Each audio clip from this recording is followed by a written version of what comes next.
A warm welcome to all of you for this session. We've had amazing sessions since morning, but I promise you this is not going to be just a session. It'll teach you to embrace life because you'll listen to women who've proved that experience is not what happens to you, but it's what you do with what happens to you. I want to just begin with this AV presentation that we have. After that, we'll have our guests on stage. Please have a look. I asked my father, he was holding my hand, and I asked him, why me? And he said something to me which I will never forget. He said, why not you, darling? What's so special about you? The strength thing is a little overrated, honestly. Yeah? I think so, because I think we all find it when you're put in that situation, and it comes naturally.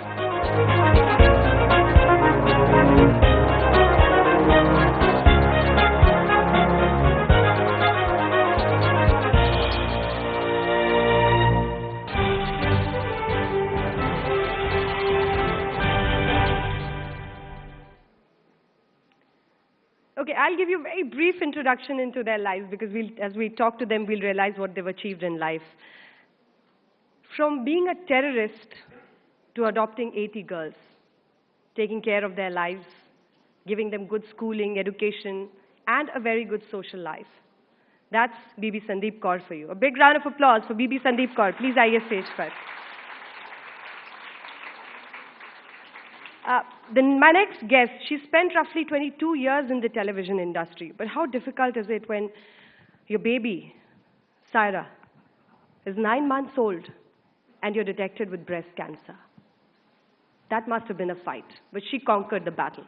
On stage, Dilshad Master. A big round of applause for her.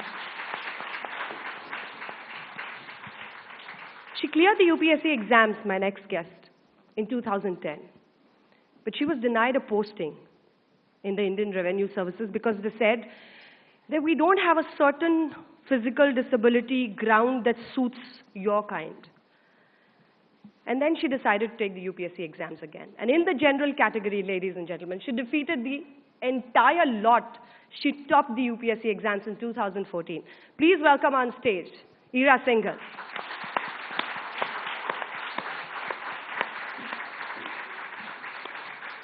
So those are very brief introductions I've given into their lives. Let's have a nice debate and see how they experienced life and moved on.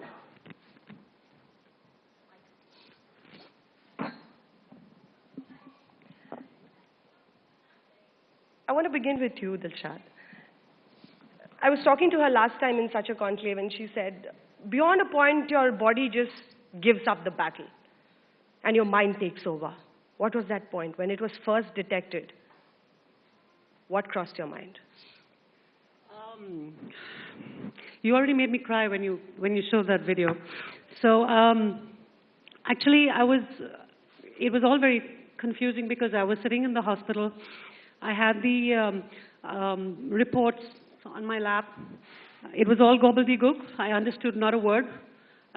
They were all just nonsensical words. The only thing that stood out was carcinoma. My husband was on his way to the hospital. My dearest friend was on her way to the hospital because apparently the doctor already called them up and said, it's detected as cancer, but we need to tell her face to face. So there was this whole load of things happening behind me, which I had no clue about. And I landed up being alone, looking at this report. And I remember saying, I so clearly took out my phone, Googled whatever I could. I looked up, the surgeon was just passing by, and I just picked up my report and I said, what? And he goes, and then I said to myself, okay, Dilshad, we're going to fight this one. That was it. I had no choice. I had a 9-month-old. There was no question of succumbing or self-pity or, I didn't have the time for that. And there's an amazing incident that you told me last time about how you were being taken to the operation theater. And what were you screaming? You have to hear this one. Oh, God. Well, I don't know how many of you know this, but, you know, when you're going in for surgery, and I've had about 9 or 10 in my life, and the particular part of the body that is being operated upon is marked You know, there's this dude who comes in about an hour before surgery and puts this little marker pen. With all the technology we have, it's a freaking marker pen that they put over whatever's being cut out.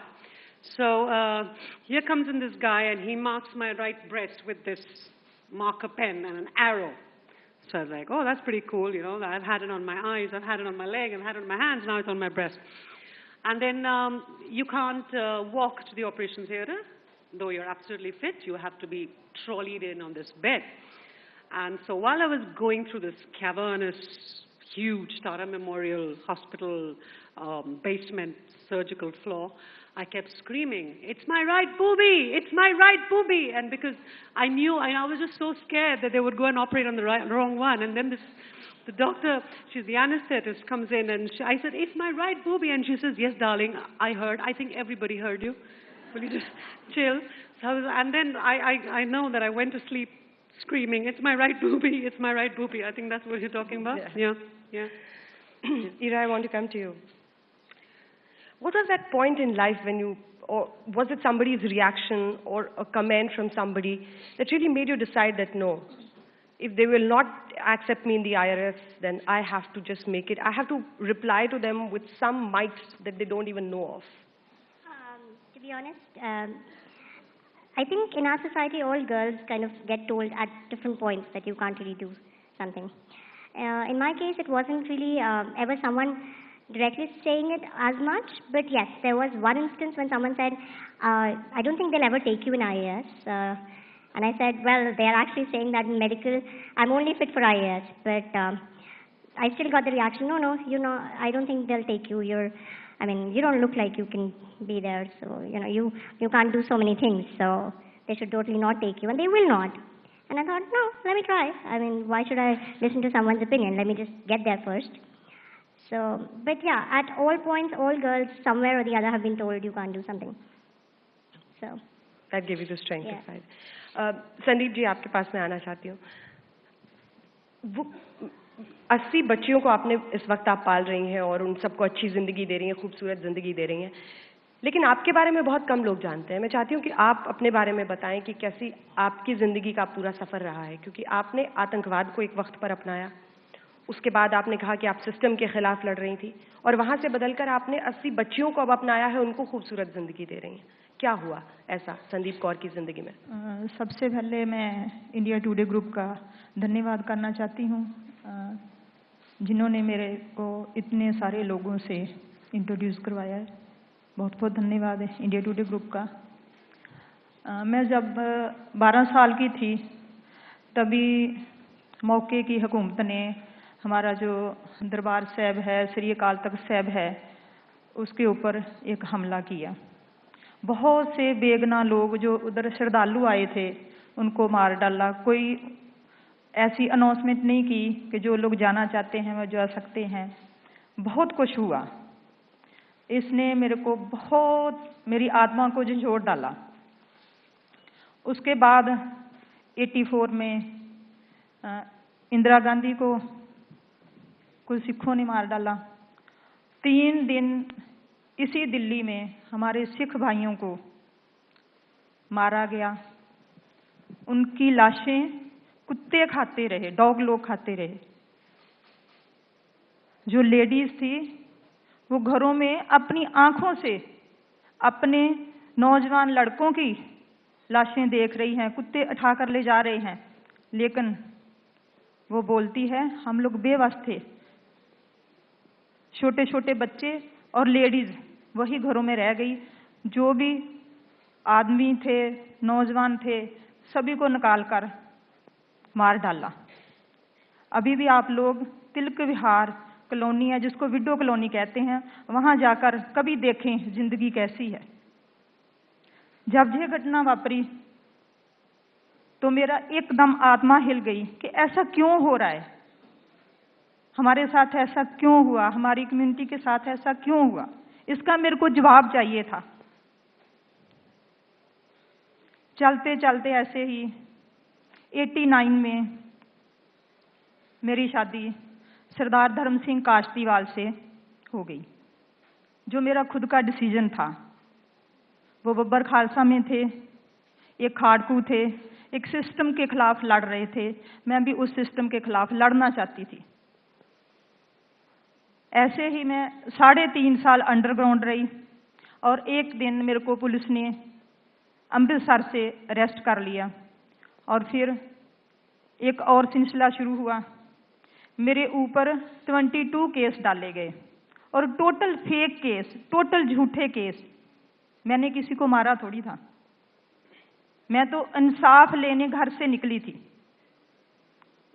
लेकिन उसी system ने मेरे को पकड़कर jail में डाल दिया।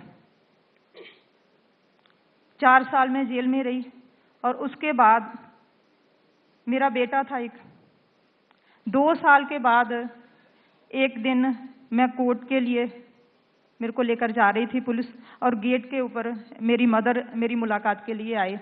साथ में एक छोटी सी बच्ची थी जिसने फ्रॉक पहनी थी, इधर वो अपने लड़कियों के जैसे हेयर स्टाइल था उसका, और एक उसके साथ हमारी गांव की लेडी थी। और जब मैंने गेट के ऊपर उनको मिली तो मैंने वर्बली वो जो बच्ची उठाई हुई थी उनको अपनी गोदी में उठा लिया और वो बच्ची एकदम मेरी मदर की तरफ हो गई। तो एकदम मेरे मन में आया, अरे ये तो मेरा बेटा होगा, मैंने इसको पहचाना नहीं है। वो वाकई वो मेरा बेटा था। मैं बहुत परेशान हो गई।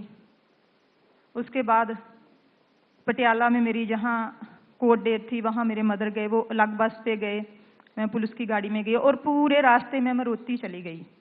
मेरे आंखों के हंजू जो थे वो थम नहीं रहे थे। मैं बहुत परेशान थी कि अरे ये कैसा टाइम है मेरे ऊपर कि मैं अपने बच्चे को नहीं पहचान सकी। धीरे धीरे मैं उन बच्चों के बारे में भी सोचने लगी जिनके माँ बाप इस दुनिया में नहीं रहे थे।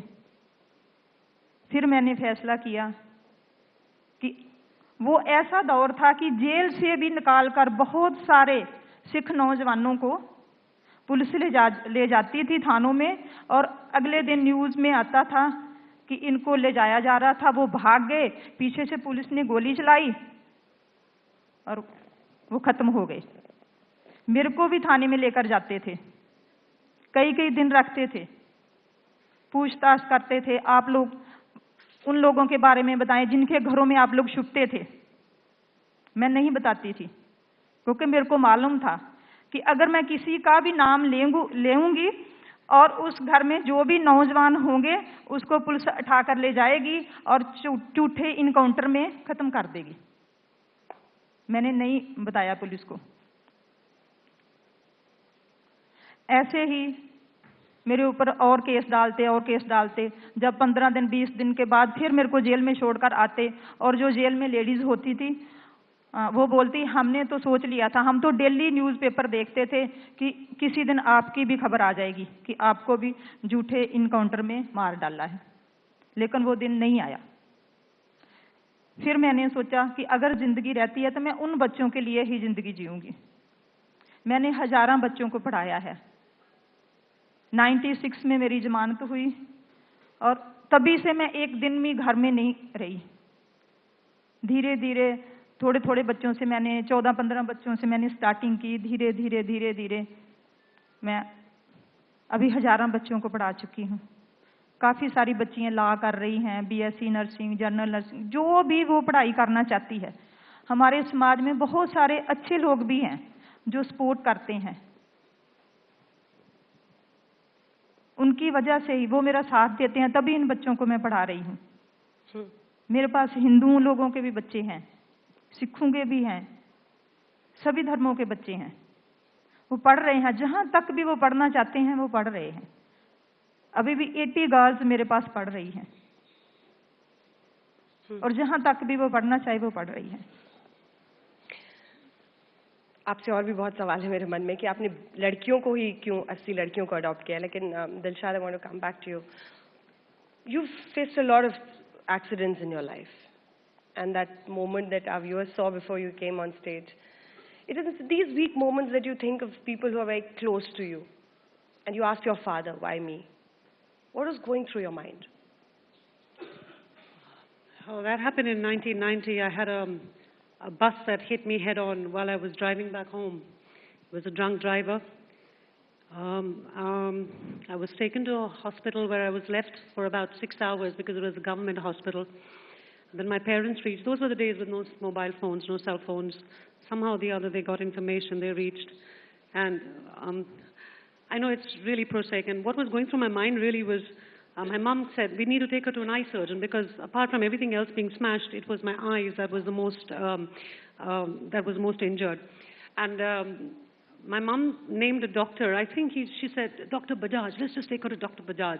And I'm in this ambulance and I'm going, no, I don't want to go to Dr. Bajaj. And she says, why? I said, because he wears a wig. And she was like, will you just shut up? And so, you know, honestly, what I'm trying to get at is when you're in a moment like this, there is no earth-shattering thing that happens. It's just, the body has an amazing way of just shutting down all systems and just focusing on what matters. And it's also amazing because, and I've been through this quite a few times after that, is it not just shuts down, but it also shuts down pain for at least, you know, enough time for you to be able to cope with it. The pain started almost 8 hours later when I had that conversation with my father. But until then, I was pain-free. I had no clue how badly I was injured. I had no idea. So I think the body is an amazing thing, and the mind is an amazing thing. It helps you cope with all of that. And it's not really such a big deal. Were you both crying when you were saying all that? Sorry? Were you both crying when you were actually asking him as a daughter? My dad was crying, Why I'm me? told. I was, my eyes were shut, but he was apparent. Well, no, see, I get this from my dad because he was taking photographs of me in the hospital. And I asked him, I said, I'm almost dying over there and you're taking photos of me? And he was, I needed them for the court case, darling. And I was like, whoa, okay. So yeah, that was my dad, very, very, very practical. So he had tears flowing down. All my friends told me he had tears flowing down his face and he was taking photographs of you. And as soon as you were moved into the operation theater, he went to the site to take photographs there. So to make sure that, you know, the case was not messed up by the police because it was a local DTC bus which, you know, the cops will always try and save the government employee more than the private citizen. So yeah, I get this from my father, I think. Ira, in this country we have a problem of people looking at you differently if you apparently physically look different. Does it happen with you? Yes, every day. But you know, since I've had this since I was a child, I realized early on, it's stupid to think that the person who's looking at you differently has a negative intention, because all that does is that you and the other person get distant. So what I do is when someone looks at me differently is that I remind myself that this person is looking at me because I'm strange. And to be honest, if I see something strange, I also look back. And I also, you know, check. I mean, if you see an elephant with 3 legs walking down the street, you will look. It's just human nature. So what I do is I turn around and give that person a broad smile and then say hi, or I wave at them, or I give them a wink, and that puts them at ease, and that kind of makes them feel better. And then, you know, sometimes they come and talk to me, and I mean, it's just natural, right? It's curiosity. So you can take it negatively. I know a lot of people with any kind of disabilities, they tend to take it negatively, and they think that people are, you know, watching them and thinking negatively. I mean, you can take everything negatively. If you want, you can make anything negative. So the way I see it, if I act nice and if I make them comfortable about it, their curiosity gets satisfied. They can ask me questions. They can ask me what's wrong with me, and I explain properly. As long, I mean, I don't know if they actually understand, but yeah. So I mean, yeah, people do look at you differently, but then you can take it negatively, you can take it positively. I tend to take it positively, and I try to, because I also know that if I today turn around and give them a frown or act like, why are you looking at me? Next time they see someone with any kind of disability, they're going to have a negative thought, and they're going to think that person is unpleasant, because, you know, it works like that. Your one impression will color your judgment of the whole world around you.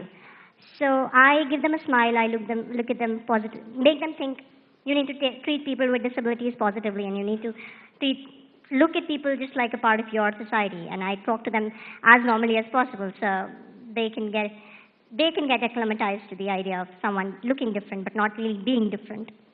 Has topping the UPSC made people look at you differently to the part 2? I mean, everybody must be asking you, how many hours do you study? Yes.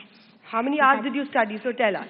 I didn't. I am one of those. A lot of children will hate you for this. Yes. Actually, no, they're going to like me because, seriously, I did not study at all. My mother used to be all my life, what are you doing? Because I, quit my job to give this exam. Yeah. So my mother was extremely worried that I was going to fail this and then be her responsibility for the rest of her life, and she didn't want that. She wanted me out of the house and doing something. So I'm not someone who's very hard worker. I'm not. I tend to study. I'm a typical engineer, like all engineers in our country, and I'm not giving up. How many hours out of 24? Honestly, so I start studying like 15 to 20 days before the exam. That's when I suddenly remember, oh my God, I'm sitting for an exam, and then I panic study. And are you believing that? Nobody is believing it. No, but that's the truth. Like, in my first attempt, I really studied because I had quit my job right then, and I knew that this exam is supposed to be really, really tough. Like everybody believes, right? I mean, it is tough, but it's also a lot of, people telling you it's tough, and people telling you need to study that much. I don't think you need to. You just need to be practical about your studies and do what you are capable of. So, in my first attempt, I studied, but that would still not cross more than 7 hours a day. Probably if you combine all of that, but since then it's been 15 days or 20 days before the exam, not more than that. बीबी संदीप कौर जी, मैं पिछले 2 घंटे से आपको देख रही हूँ. मैंने एक बार भी आपको मुस्कुराते नहीं देखा. क्योंकि मैं उस दुनिया से आई हूँ, जिस दुनिया में रहती हूँ, उस दुनिया में बहुत दुखी लोग रहते हैं. उनके दुख सुन सुनकर मेरे अंदर इतना दर्द है कि मैं कुछ कह नहीं सकती. एक छोटी सी बच्ची मेरे पास है, 2 साल की है. उसके माता पिता उनको पैदा ही नहीं करना चाहते थे क्योंकि वो लड़की है. जब मेरे को पता चला, वैसे ही उनकी मदर ने मेरे साथ फोन पे बात की, यार मैंने हॉस्पिटल जाना. मैंने किस बात के लिए आपने हॉस्पिटल जाना है? मेरे पहले 2 लड़कियां हैं, अभी मैंने चेकअप कराना है. अगर लड़की हुई तो मैंने नहीं रखना उसको. मैं एकदम अंदर से हिल गई. अरे ये कैसी बात है? अपनी बच्ची को मार डालोगे? आप बच्ची के पेरेंट्स हैं, माँ हैं या कातिल हैं? आप क्यों ऐसी बात सोच रही हैं? उसने मजबूरी बताई, इतने बच्चों को इतनी महंगाई के युग में मैं कैसे पालूंगी, मैं कैसे ये करूंगी वो करूंगी. मैंने बोला ठीक है, अगर आप उसका बोझ नहीं उठा सकती तो मैं उठाऊंगी उसका बोझ, हमारा समाज उठाएगा. आप लोग पैदा तो करो, उसको दुनिया में आने का हक तो दो, बाकी काम मैं खुद कर लूंगी. मेरे को 4 दिन लगे उसको समझाने में कि ऐसा मत करो, आप लोग डॉक्टर के पास मत जाओ. 4 दिन के बाद वो थोड़ा सा हुई कि मैंने बोला कि अगर आपको विश्वास नहीं आता तो चलो कोर्ट में चलते हैं, जज के सामने मैं बयान देती हूँ कि अगर बेटी हुई, लड़की हुई तो वो मेरी, अगर लड़का हुआ तो इनका. फिर जाकर उनको विश्वास आया. जब वो बच्ची पैदा हुई, मैंने पूरा खर्चा किया उनका. मैंने क्या, जो हमारा समाज करता है, जो मेरे को डोनेशन देता है. तो जब लड़की हुई, मेरे को पता चला, मैं हॉस्पिटल गई और उसकी मदर ने बोला, मेरे गले लग के रोने लगी और मेरे कान में बोल रही है, अभी इसको ले जाओ जहां से, मैंने इसकी शक्ल नहीं देखनी. मैंने बोला, अरे कितनी प्यारी बच्ची है, कितनी जरूरत है इसको मदर की, आपकी बहुत जरूरत है. पहले 6 मंथ तो बहुत जरूरत रहती है. अरे मैं आपको खर्चा दूंगी, आप लोग सिर्फ 6 महीने अपना दूध इसको पिला दें. वो नहीं मानी. वो बोली, आपने जो वादा किया था वो पूरा करो, आप ले जाओ, मैंने इसकी शक्ल नहीं देखनी. फिर मैंने बोला, आज तो आप लोग बोल रही हैं ना कि आपने इसकी शक्ल नहीं देखनी, आज के बाद मैं आपको इसकी शक्ल दिखाऊंगी ही नहीं. और अभी वो 2 साल की बच्ची है, बहुत खुशी से रह रही है. उसको क्या मालूम कि कुख में ही उसके माँ बाप ने उसको त्याग दिया. मैं ऐसी दुनिया से रहती हूं तो मैं कैसे मुस्कुराऊं?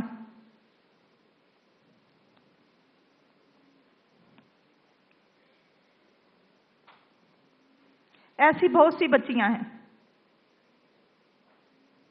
अभी 1 हफ्ता पहले एक मदर और मेरे पास आई। एक 2.5 साल का बेटा था उसके पास, और एक 1.5 साल की बच्ची थी जो उसने गोदी में उठाई हुई थी। वो बोलती इसको अपने पास रख लो। वो मेरे पास छोड़ने नहीं आई थी, वो फेंकने आई थी। जो मैंने उससे बात की ना, मैंने अंदाजा लगाया कि वो बोलती है कि कोई भी कोना मिले मैं इस बच्ची को यहाँ फेंक जाऊं। और जब मैंने बच्ची की हालत देखी, उसके स्किन की इतनी ज्यादा प्रॉब्लम थी, उसके फोड़े फिंसियां बहुत से थे। मैंने उनको बोला अरे इसको ट्रीटमेंट दो ना, पहले इसको अच्छा करो। मेरे पास छोटे छोटे बच्चियां हैं, मेरे पास इतना प्रबंध नहीं है, अलग से डिस्पेंसरी नहीं है जिधर मैं इसको अलग से रखूं, इसको ठीक करूं। छोटी छोटी बच्चे, उनको भी स्किन इन्फेक्शन हो जाएगी ना। तो सिर्फ आप लोग ऐसा करो, 1 हफ्ता इसको ले जाओ, अपने घर में रखो और इसको एकदम ठीक करके फिर मेरे को देकर जाओ। वो बोलती अगर मैं इसका इलाज करवाने जोगी होती तो आपके पास क्यों आती। मैंने बोला मैं ट्रीटमेंट का पूरा खर्चा करती हूँ। लेकिन वो नहीं मान रही थी, उसको मेरे ऊपर गुस्सा आ रहा था कि मैंने उनको बोला कि 1.5 साल आपने इसको पाला है ना, तो 1 हफ्ता और आप लोग इसकी देखभाल कर दें, इसको ठीक करके मेरे को दे जाएं। फिर मैंने उनको पैसे दिए कि इसका ट्रीटमेंट करवाओ। चलेगी वो। जब रात पड़ी तो मेरे को उस बच्ची की याद सताने लगी। मेरे को नींद नहीं आ रही थी। मैंने सोचा पता नहीं वो जो औरत आई थी पता नहीं कितनी मजबूर होगी। कहीं हम लोग न्यूज़पेपर में अक्सर पढ़ते हैं कि गंदगी के ढेर से बच्ची मिली है। वो ऐसे ही लोग होते होंगे, मजबूर लोग जो बच्चियों को गंदगी के ढेर में फेंक जाते हैं। मेरे को रख लेना चाहिए था उसको, पर मैं मजबूर थी। मेरे पास भी जो बच्चियां हैं मैं उनको अपना समझकर पाल रही हूं ना, ऐसे थोड़ी है कि उनको समझूं कि वो अनाथ है, उनका कोई नहीं है। मैं भी एक मदर हूं, मेरे को भी मदर के नजरिए से सोचना पड़ेगा ना उन बच्चियों के लिए कि इतनी वो बच्ची की स्किन खराब थी तो स्किन प्रॉब्लम तो बहुत जल्दी एक बच्चे को दूसरे बच्चे से जाती है ना। फिर सुबह हुई, मैंने उसको फोन किया कि मैं आपकी बच्ची को रख लूंगी लेकिन इसको पहले ट्रीटमेंट कराओ, अगर और पैसे की जरूरत है तो मैं और भेज देती हूँ, आप लोग फिक्र मत करें, मैं इसको रख लूंगी, मगर इसको कहीं ऐसी जगह पे मत फेंक देना जहां इसकी जिंदगी खत्म हो जाए। फिर उसने मेरे को विश्वास दिलाया कि मैं इसको ठीक करके जल्दी आपके पास आऊंगी। अभी मैं इधर से जाकर उस बच्ची को भी गोद लूंगी। तो ऐसी दुनिया से कैसे मैं हंसूं। संदीप जी, 84 के तब दंगे हुए थे, आप 12 साल की थी, आपने पढ़ाई कहाँ तक की है? मैं पहले 10th क्लास पास थी और 88 में मैंने 10th की और 89 में मेरी शादी हो गई। उसके बाद फिर मैं जेल चले गई 92 में जब मैंने देखा कि अभी पुलिस जो है मेरे को जेल से बाहर तो आने नहीं देती। मेरे फादर साहब अगर 2 केस में मेरी जमानत करवाते हैं तो पुलिस वाले 2 केस और मेरे ऊपर डाल देते हैं। वो कहते थे कि आप लोग जितनी देर तक हमें कुछ बताती नहीं है हम आपको बाहर नहीं आने देंगे। तो मैंने देख लिया कि 4-5 साल तो आराम से मेरे जेल में कटेंगे, काटने ही पड़ेंगे। जहाँ खुद तकलीफ लो जहाँ औरों को तकलीफ दो। मैं खुद तकलीफ लेना चाहती थी और किसी माँ को उसके नौजवान बेटे से नहीं विछोड़ना चाहती थी। मैंने खुद ने तकलीफ ली और फिर जेल में मैंने पढ़ाई शुरू की।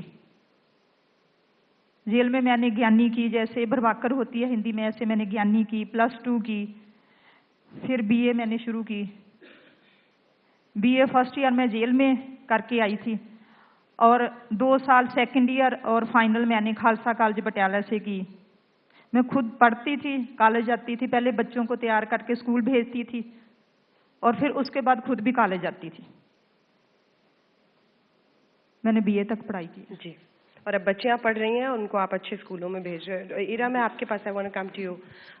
How much does all this shake you inside? Because we've seen Prime Minister Modi talking of how he wants to work very closely with the bureaucracy in this country, how he wants to take forward the planned selfie with daughters, the girl child, how she's important. How much does this shake you up inside when you hear all this? These stories are precisely the reason why I came to bureaucracy. Because I figured that if the government does its job well, nobody else needs to. If the government does its job well, she doesn't need to stand there and do No, this. but is it just the government? Because from 1981 to 2011, 12 million girls were aborted in this country. 12 million girls were aborted by their mothers in this country. What is it that makes you kill your own flesh, your own daughter? How can the government just change that? No, it can't. But what it can do is it can help people to keep their daughters. It can probably, at some level, change the mindset, change the perception of the society of the daughter. I mean, that's why this result of this year's UPSC is that precious. It's because top 4 are girls in a place where it was always considered that men would succeed better. You know, if the bureaucracy itself is now inclusive of girls, if there are so many of us here, then at least 5 more people in the system, in the country would think maybe their daughters can get up and do something different as well. So, I mean, it can't really change. The government can't really change anything, but it can definitely help people think differently. Dilshad, is it always like we're fighting a battle? Is it always like that? Because you're a woman, because I know you think and talk very differently, but is there always a battle going on somewhere, and being a woman, then cancer, then bald, then a lot of stereotypes attached? Was there always a battle? No, not at all. At least not for me. I wasn't brought up that way. I was brought up with a brother who I used to beat up, though he was 3 years bigger than me and much, much bigger, but I was a karate champ. So my parents never differentiated between us. So no, I've never. And I belong to the television industry where more than 50% of us were women in any case. So women power was big on that floor in Star TV. I mean, you didn't mess with the woman because, you know, we were the ones who called the shots. No, not really. I've never felt that battle. But I would like to say this one thing, and on a very serious note. I think a lot of women, and I consider myself reasonably intelligent, I consider myself reasonably aware. And I had my lump for over 8 months, and I pretended it didn't exist. Okay, now I think it's really important, and I'm really happy for this forum. So it's important, it's not going to go away, you know, that lump. It's not going away tomorrow morning or day after, or you suddenly feel it and you go, oh, I can't feel it anymore, it's small, it's okay. No, that's bullshit. So be smart, women. Get yourselves screened. And I keep saying this over and over again. I get calls from all over the country. My mom's got cancer. What do we do? My sister's been diagnosed. What do we do?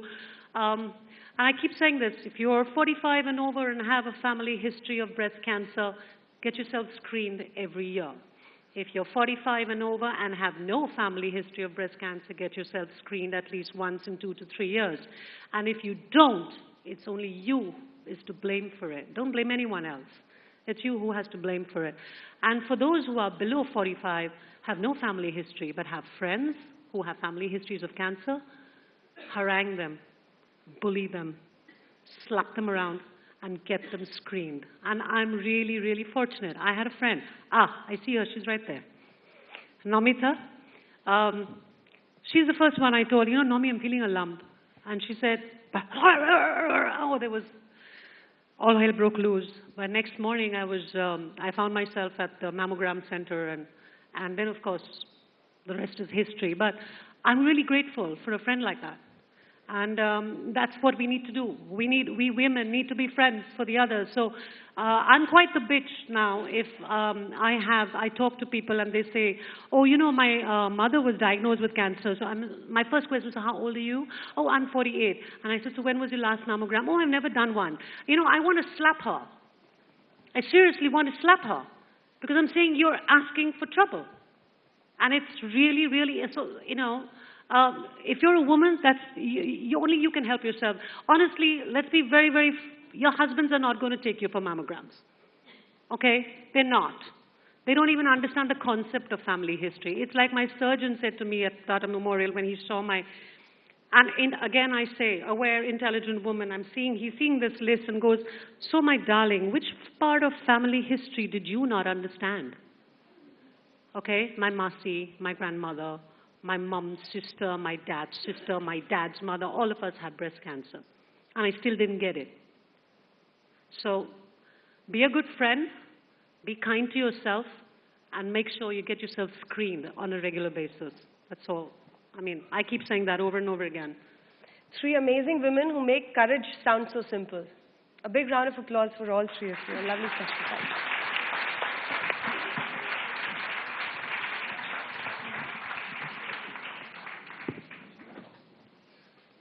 Thank you all 3 of you, really, thank you. I would request Mrs. and Mr. Siddharth Shastri of the Banastali University to kindly come on stage and present a small token of appreciation.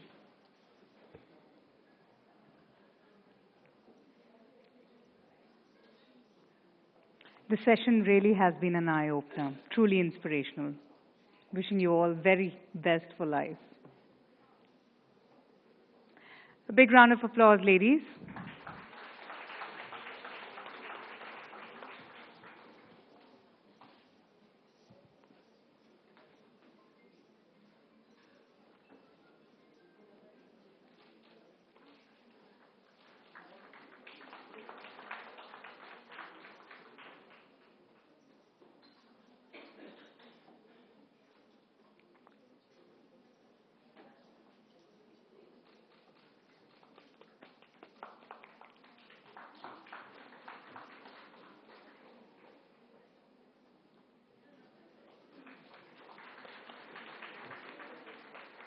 Thank you so much. Mrs. and Mr. Shastri, thank you so much. Thank you.